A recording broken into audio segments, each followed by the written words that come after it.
ลูกไก่มองโกนี่เริ่มใหญ่แล้วเนาะกินแต่ตีนเนาะกินแต่ตีนคน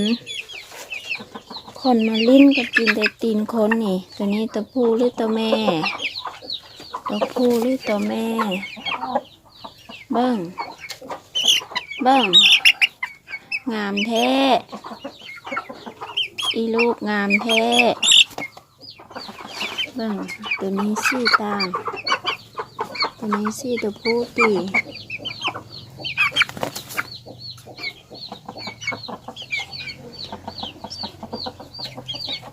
อย่างได้เก็ดโต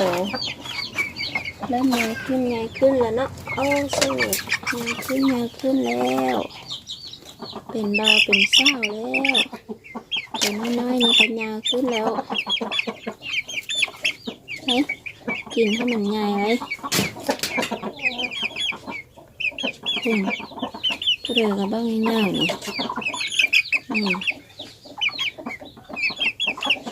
กระเพาะก็บ้างง่ายๆเพาะน้อยบ้างง่ายๆนี่เอา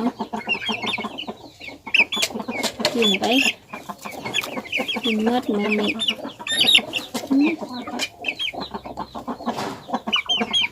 ใจนี่แพงเจ้าของใจนี่นะมาห้าแต่เจ้าของเนาะเจ้าของหมาก็มาห้าแต่เจ้าของไก่นี่นะ